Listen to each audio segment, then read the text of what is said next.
안녕하세요. 오늘도 그린 메르헨으로 여러분을 찾아뵙습니다. 오늘의 이야기는 8번째 이야기인데요. 용감한 꼬마 재봉사 이야기입니다. 이제 이야기 속으로 들어가 보겠습니다. 어느 여름날 아침 한 꼬마 재봉사가 2층 창문 옆 책상에 앉아서 바느질을 하고 있었대요. 그때 한 농부의 아내가 길거리를 다니며 소리쳤죠. 맛있는 잼 팔아요. 맛있는 잼 팔아요. 그 소리에 귀가 솔깃해진 재봉사는 창문을 열고 밖을 내려다보며 말했겠죠. 이리 올라오세요, 아주머니. 몽땅 다 사갈게요. 살게요.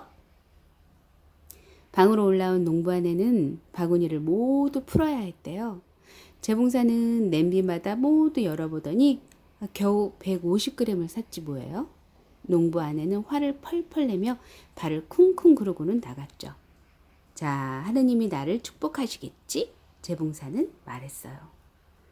그리고 내게 힘과 용기를 주실 거야. 빵을 가져와서 한쪽 잘라낸 재봉사는 잼을 듬뿍 발랐어요. 맛있겠군. 하지만 우선 저 조끼부터 마저 만들고 먹어야겠다. 재봉사는 빵을 옆으로 치우고 바느질을 계속했죠. 빨리 빵을 먹고 싶어서 바늘땀은 점점 커져만 갔대요. 그러는 동안 잼 냄새를 맡고 벽에 붙어있던 파리들이 떼를 지어 빵 위로 내려왔네요. 잠깐 빵을 돌아본 재봉사가 이 초대받지 않은 손님들을 보았죠. 야, 누가 너희들 오라고 했어? 재봉사는 말하면서 파리들을 쫓으려고 했어요. 하지만 파리는 말을 알아듣지 못했기 때문에 비키려고 하지 않았죠.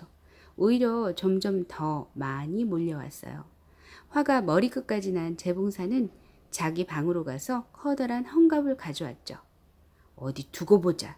재봉사가 헝겊을 한번 내리치고 나서 보니 파리 7마리가 다리를 쭉 뻗은 채 죽어 있었어요. 난 참 대단한 녀석이야. 기분이 좋아진 재봉사가 말했겠죠.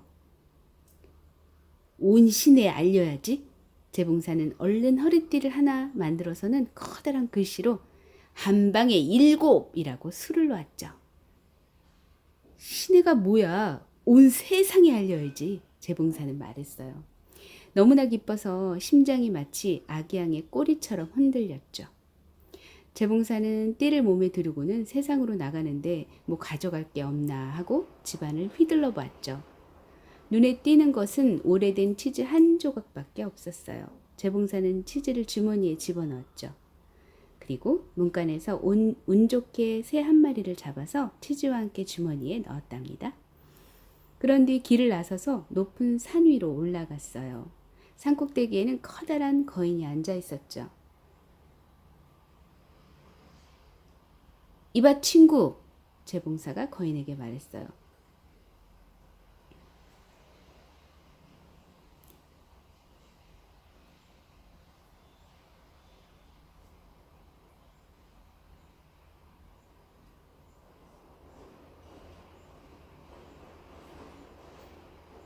거기 앉아서 세상을 보기만 하는 건가? 나로 말할 것 같으면 세상 안으로 들어갈 건데 같이 갈 생각 없어? 거인이 재봉사를 보며 말했어요. 넌 형편없이 조그만 꼬마잖아. 글쎄, 그럴까? 재봉사는 윗도리 단초를 풀고 몸에 두른 띠를 거인에게 보여줬어요.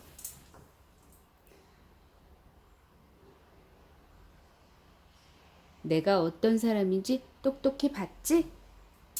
거인이 소리내어 읽었어요. 한 방에 7?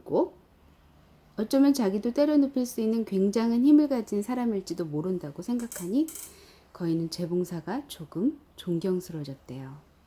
하지만 우선 시험을 해보고 싶었죠. 거인은 돌멩이 하나를 집어들어서 소나기에 넣고 힘껏 쥐어짰어요.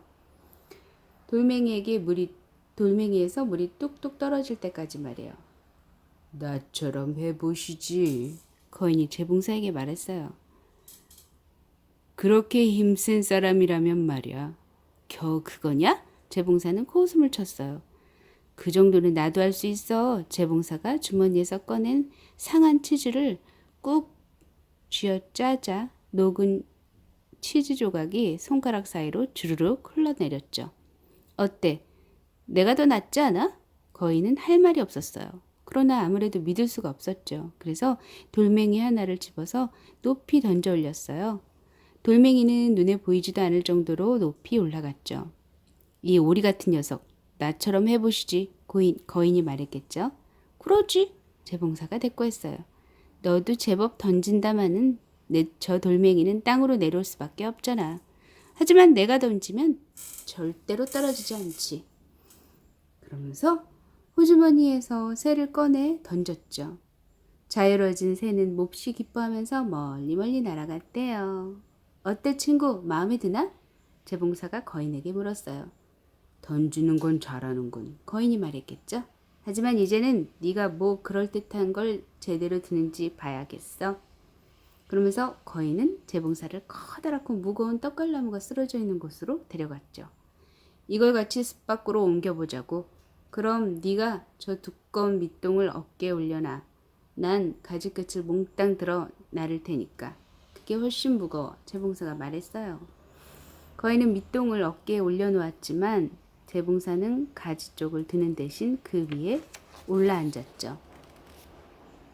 거인은 그 무거운 나무를 몽땅 혼자서 옮겨야 했죠. 재봉사는 뒤에서 나무 옮기기가 애들 장난이라도 되는 것처럼 신나하면서 온갖 노래를 휘파람으로 불었답니다. 거인은 한참을 가다가 도저히 더 견딜 수가 없어서 말했죠. 이봐, 나 나무 내려놓을 거야. 그러자 재봉사는 재빨리 뛰어내려와 여태 나무를 들고 왔던 것처럼 양팔로 안았어요. 그리고는 거인에게 말했죠. 너처럼 커다란 녀석이 나무 하나 못 옮겨서야. 둘은 계속 길을 가다가 벚나무를 지나게 되었답니다. 거인은 잘 익은 버찌가 달려있는 나무 꼭대기를 휘어잡아서 내리더니 버찌를 다 따먹으려고 라며 버찌를 따 먹으라며 재봉사의 손에 넘겨주었어요. 하지만 허약한 재봉사는 나무를 잡자마자 그 힘을 못 이기고 공중으로 튕겨져 올라갔죠. 뭐야, 저 가느다란 나무까지 하나 제대로 못 잡고 있어? 거인이 말했어요. 재봉사가 대답했답니다. 그거야 문제도 아니지. 나는 한 방에 7을 처치한 용사잖아. 그런데 이거 아냐? 저 아래 덤불에서 사냥꾼이 마구 총질을 하고 있단 말이야. 그래서 나무 위로 올라온 거라고. 어디 나처럼 해보시지. 거인은 나무 위로 뛰어오르려고 했지만 번번이 나뭇가지에 걸리고 말았어요. 그래서 이번에도 재봉사가 이겼답니다. 자, 우리 동굴로 가서 하룻밤 자고 가지. 거인이 말했어요. 재봉사는 기꺼이 따라갔죠. 거인은 재봉사에게 푹 쉬라면서 침대를 내주었어요. 하지만 재봉사는 침대 안에 들어가지 않고 한쪽 구석에 숨어 있었죠.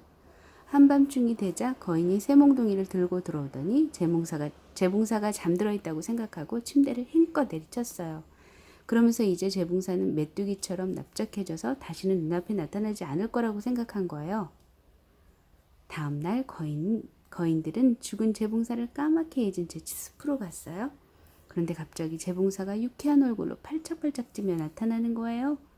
팔짝팔짝 뛰며 나타나는 거예요. 재봉사가 자기들을 모두 때려 죽일 거라고 생각한 거인들은 깜짝 놀라 집으로 뛰어들어갔답니다. 재봉사는 곧장 왕의 궁전을 향해 갔어요. 피곤했던 재봉사는 가다 말고 풀밭에 누워 잠이 들었죠. 그러는 동안 왕의 신하들이 다가와 띠에 적힌 글씨를 읽었어요. 한 방에 7? 아니, 이 평화로운 때에 전쟁 영웅이 무슨 일로 왔을까? 신하들은 왕에게 가서 그 사실을 알렸어요. 전쟁이 일어나면 아주 쓸모가 있을 테니까 붙잡아 두라고요. 그 말을 듣고 왕은 사람을 보내서 막 잠에서 깨어난 재봉사에게 자기 신하가 되어달라고 했습니다. 그러죠. 내가 그러려고 궁전에 왔는데. 재봉사는 극진한 대접을 받고 좋은 집까지 선물로 받았어요. 하지만 군인들은 재봉사가 마음에 들지 않아서 없애버릴 궁리를 냈죠. 그 녀석하고 10이라도 붙게 되면 한 방에 7을 때려 눕힌다는데 어떻게 되겠느냐 말이야. 우리는 도저히 가망이 없는 거야. 군인들은 한데 모여 왕에게로 가서 작별 인사를 했어요. 저렇게 센 사람 옆에서는 도저히 있을 수가 없습니다. 왕은 한 사람 때문에 군인들을 모두 잃을 수는 없다고 생각했죠. 재봉사를 쫓아내서 다시는 눈앞에 나타나지 않게 하고 싶었어요. 하지만 그랬다가는 재봉사가 백성들과 힘을 합해 자기를 때려 죽이고 왕위를 빼앗을까봐 겁이 나서 말을 꺼내지도 못했죠. 이국리 저국리 하던 왕은 마침내 좋은 생각이 떠올랐어요.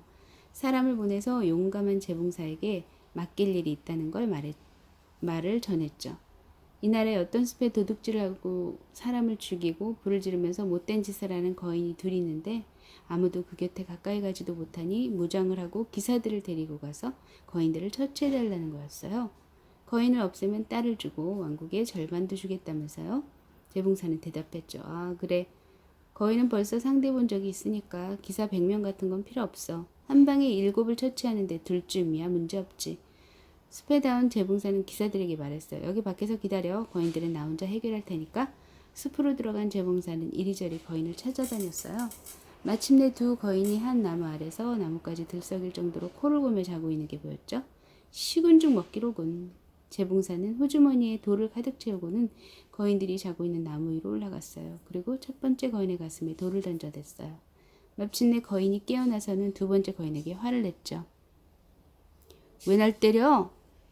꿈을 꾼 거야. 난 너 때린 적 없어. 두 번째 거인이 대답했죠. 거인들이 다시 잠이 들자 재봉사는 두 번째 거인의 가슴에 돌을 던졌어요. 거인이 벌떡 일어나 말했죠. 뭐야, 나한테 뭘 던졌어? 너한테 던진 거 없어. 첫 번째 거인이 말했죠. 둘은 한동안 티격태격했지만 너무 피곤했던지라 없던 일로 하고 다시 눈을 감았어요. 재봉사는 주머니에서 가장 큰 돌을 꺼내 첫 번째 거인 가슴에 있는 힘껏 내던졌어요. 이제 못 참아! 거인은 소리 지르고는 벌떡 일어나서 친구에게 주먹을 휘둘렀죠. 하지만 친구도 맞고만 있지는 않았어요. 똑같이 대갚아줬죠. 둘은 머리 끝까지 화가 나서 나무를 뽑아들고는 서로 때리고 또 때려서 마침내 둘 다 죽고 말았죠.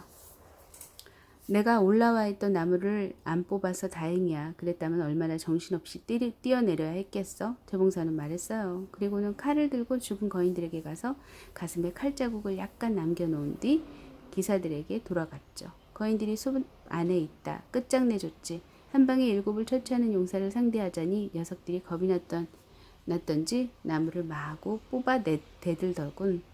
재봉사가 말했어요. 다친 데는 없나? 기사가 물었죠. 무슨 소리야? 녀석들은 내 머리카락 하나 못 건드렸어. 기사들은 도저히 믿을 수가 없어서 숲속으로 들어가 봤죠.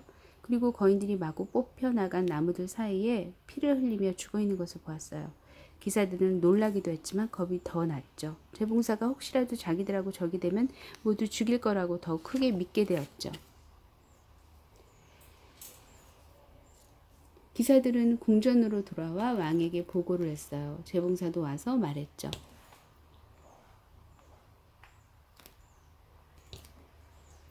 이제 따님하고 왕국의 절반을 주셔야죠. 하지만 왕은 처음부터 딸을 주고 싶은 생각이 전혀 없었기 때문에 이 영웅을 없앨 또 다른 궁리를 했죠. 그래서 이렇게 말했어요. 숲속에 일각수가 한 마리 살면서 사람과 가축들에게 큰 해를 끼치고 있는데 공주를 얻고 싶으면 그것부터 잡아오라고요. 재봉사는 밧줄 하나를 들고 숲으로 갔어요. 따라온 기사들에게는 혼자서 일각수를 잡을 테니까 밖에서 기다리라고 하고요. 숲속으로 들어간 재봉사는 이리저리 다니면서 일각수를 찾았어요. 마침내 찾아낸 일각수는 당장 재봉사를 뿔로 받아버릴 듯이 달려왔죠. 진정해, 진정하라고. 재봉사는 그렇게 말하면서 가만히 서서 일각수가 가까이 올 때까지 기다렸어요. 그러다가 뿔 바로 앞에서 몸을 번개처럼 날려 바로 옆에 나무 뒤로 숨었죠. 있는 힘껏 달려오던 일각수는 미처 피하지 못하고는 나무를 들이받고 말았죠. 뿔은 나무 깊이 박혀 빠지지 않았어요. 드디어 잡힌 거죠. 재봉사는 나무 뒤에서 나와 일각수 목에 밧줄을 걸어 끌고 왕에게로 가서 약속을 지키라고 했어요. 왕은 깜짝 놀랐지만 또 새로운 핑계를 만들어냈어요. 결혼식을 하기 전에 사냥꾼들을 딸려 보낼 테니 숲에 사는 멧돼지를 잡아오라고 한 거예요. 그러자 그러죠. 그까짓 거 뭐 일도 아닌데요. 재봉사는 다시 숲으로 가서 사냥꾼들을 밖에서 기다리게 했고 사냥꾼들은 기뻐했죠. 그 멧돼지에게 너무 자주 혼이 나서 따라가고 싶지 않았거든요. 재봉사를 본 멧돼지는 입에 거품을 불고 이빨을 갈면서 당장이라도 땅바닥에 내동댕이 칠 듯 달려왔죠. 재봉사는 한 작은 기도서 옆에 서 있다가 안으로 뛰어들어간 뒤 재빨리 위층 창문 밖으로 빠져나왔어요. 멧돼지도 따라 들어왔지만 재봉사는 창문 밖으로 나가자마자 문을 밖에서 잠가버렸죠. 멧돼지는 높은 창문 밖으로 빠져나올 수가 없으니 갇히고 만 거예요. 재봉사는 사냥꾼을 불러 그 광경을 보여준 뒤 왕에게 가서 말했어요. 멧돼지를 잡았습니다. 따님도 마찬가지고요. 왕이 그 말을 듣고 좋아했을지 슬퍼했을진 짐작이 가겠죠? 왕은 약속을 지키는 수밖에 없었습니다. 그래도 왕은 사위가 전쟁 영웅인 줄 알고 있었어요. 재봉사인 줄 알았다면 당장에 교수형이 처했겠죠. 성대한 결혼식이 치러지고 재봉사는 왕이 됐답니다. 며칠이 지난 뒤 젊은 왕비는 재봉사가 밤마다 꿈을 꾸며 잠꼬대하는 소리를 들었어요. 임마, 옷옷을 만들고 바지를 꿰매. 안 그러면 따귀를 갈게 줄 테니까. 그 소리를 듣고 왕비는 남편의 신분을 알게 된 거예요. 다음날 아버지에게 간 왕비는 고작 재봉사인 남편에게서 자기를 구해달라고 하소연했습니다. 아버지는 딸을 달래며 말했죠. 내일은 방문을 열어놓아라. 하인이 멋이 그 앞에 서 있다가 녀석이 잠들면 들어가서 처치해버릴 테니까. 젊은 왕비는 그 소리에 안심했죠. 하지만 새 왕이 마음에 들었던 호위병 중 하나가 그 말을 엿듣고 가서 모두 일러주었어요. 재봉사는 느긋하게 말했죠. 그 일은 모두 나한테 맡겨라. 저녁이 되자 재봉사는 여느 때처럼 아내와 함께 자리에 들어서 잠이 든 척했어요. 그러자 아내가 일어나 문을 열더니 다시 와서 누웠죠. 재봉사는 마치 잠꼬대를 하는 것처럼 큰 소리로 말했어요. 임마, 옷옷을 만들고 바지를 꿰매. 안 그러면 따귀를 갈게 줄 테니까. 나는 한 방에 7을 처치하고 거인 2를 죽이고 일각설 멧돼지를 잡은 사람이야. 방 앞에 있는 놈들은 나오라고 해. 밖에서 그 말을 들은 하인들은 마치 악마가 100마리쯤 쫓아오기라도 하는 것처럼 달아나 버렸죠. 그 뒤로는 아무도 재봉사와 맞서려고 하지 않았답니다. 그래서 재봉사는 평생 왕으로 살았답니다.